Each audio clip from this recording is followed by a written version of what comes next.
أشهد أن محمدا رسول الله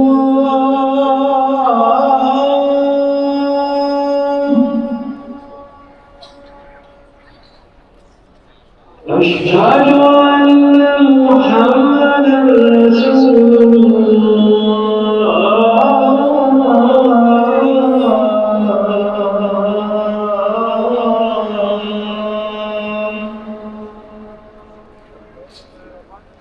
حي على الصلاة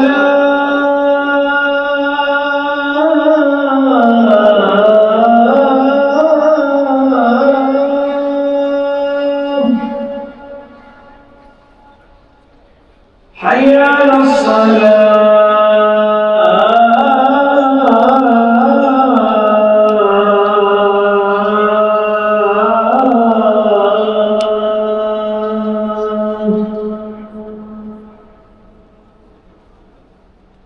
حي على الفلاح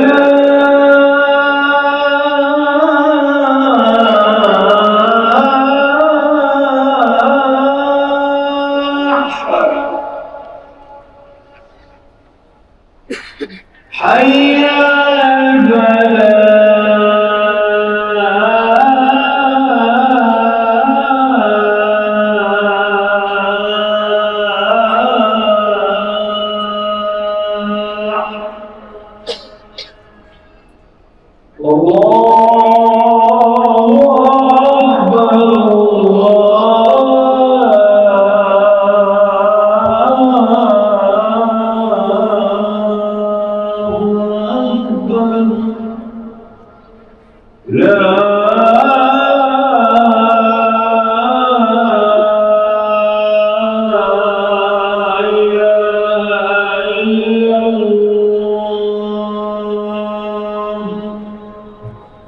এতক্ষণ শুনছিলেন কাবা শরীফের সুমধুর এশার আজান।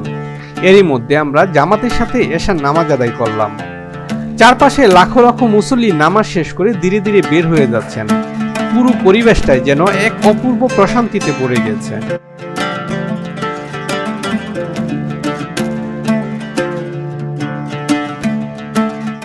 এই পবিত্র মক্কা নগরীতে বিশেষ করে কাবা শরীফের পাশে নামাজ আদায় করার ফজিলত অপরিসীম। একটি নামাজের সওয়াব এখানে লাখ গুণ বেশি পাওয়া যায়। ভাবুন, আমরা যে নামাজ আদায় করলাম, আল্লাহ তাআলা সেটাকে অগণিত সওয়াবে পরিপূর্ণ করে দিচ্ছেন। চারপাশে লক্ষ লক্ষ মুসল্লির সাথে একসাথে দাঁড়িয়ে নামাজ পড়ার এই অনুভূতি সত্যি জীবনের সবচেয়ে সৌভাগ্যের মুহূর্তগুলোর মধ্যে একটি।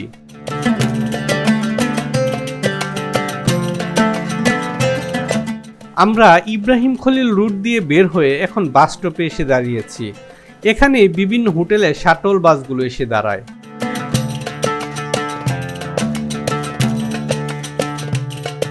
প্রতি ৩-৪ মিনিট পর পরই বাস আসছে, কিন্তু যেহেতু নামাজ মাত্রই শেষ হয়েছে তাই বাসের তুলনায় যাত্রীদের চাপ অনেক বেশি।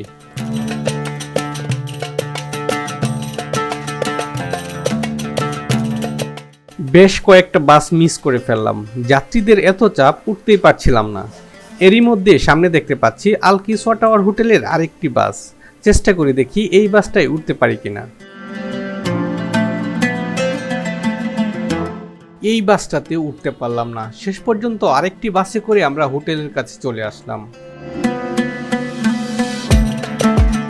সামনের ওই বড় বিল্ডিংটাই আল কিসওয়া টাওয়ার হোটেল। 4 তারকা মানের এই হোটেলটিতে ভাড়ার তুলনায় আমরা বেশ ভালোই সার্ভিস পেয়েছি।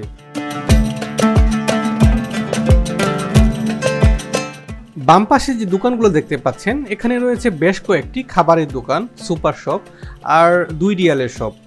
এখানে 2 রিয়াল যে শপগুলো আছে আপনি প্রায় সব কিছুই 2 রিয়ালের মধ্যে কিনতে পারবেন, যা বাংলাদেশি টাকায় প্রায় 60 থেকে 62 টাকার মতো হবে। আমাদের দেশের 99 টাকার শপের মতো ছোটোখাটো অনেক দরকারি জিনিস এখানে সহজেই পাওয়া যায়।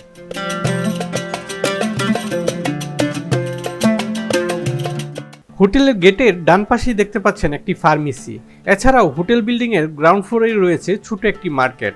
এখানে পাবেন কাপড়ের দোকান, খেজুরের দোকান, লন্ড্রি, মোবাইল সিমের ছোট ছোট স্টল, চুল কাটার সেলুন, এমনকি সানগ্লাস সহ প্রয়োজনীয় প্রায় সব কিছুই এখানে পাওয়া যায়। মানে হোটেল থেকে বের না হয়েও অনেক প্রয়োজনীয় মিটিয়ে ফেলা যায়।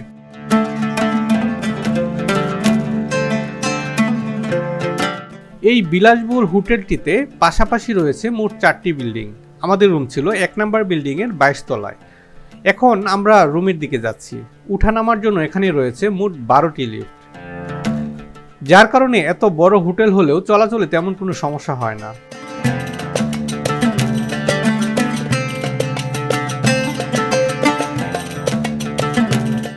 লিফটের 3 তলায় সম্ভবত রেস্টুরেন্ট ছিল, 4 তলায় নামাজের জন্য আলাদা ব্যবস্থা, আর 6 তলায় রয়েছে জিম। অর্থাৎ অতিথিদের প্রয়োজনীয় সব সুবিধাই এখানে রাখা হয়েছে।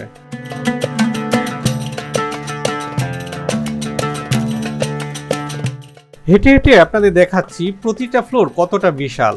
সত্যি এত বড় পরিসর দেখে অবাক হতে হয়।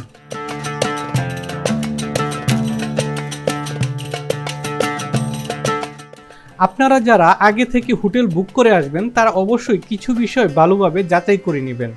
হোটেলের রেটিং এবং রিভিউ, হোটেল থেকে হারাম শরীফের দূরত্ব, শাটল বাস সার্ভিস আছে কিনা, যাতায়াত কতটা সহজ। কারণ অনেক হোটেল হারাম শরীফ থেকে 1-2 কিলোমিটার দূরে থাকে, সেগুলোতে যদি শাটল বাস সার্ভিস না থাকে তাহলে প্রতিবার যাওয়া আসাতে আপনাকে অতিরিক্ত ট্যাক্সি ভাড়া গুনতে হতে পারে। আমার সাজেশন হচ্ছে যদি সম্ভব হয় একটু বেশি খরচ হলেও ওয়াকিং ডিস্টেন্সে হোটেল নিন, তাহলে ভিড়, বাসের অপেক্ষা, দেরি, এই ঝামেলা এড়াতে পারবেন। আজকের ভিডিওটি এখানেই শেষ করছি। পরবর্তী ভিডিওতে মক্কার আরও দারুণ সব জায়গা আপনাদের ঘুরিয়ে দেখাবো ইনশাল্লাহ। ভিডিওটি ভালো লাগলে লাইক দিন, আর এমন ভিডিও নিয়মিত পেতে চ্যানেলটি সাবস্ক্রাইব করে পাশে থাকুন।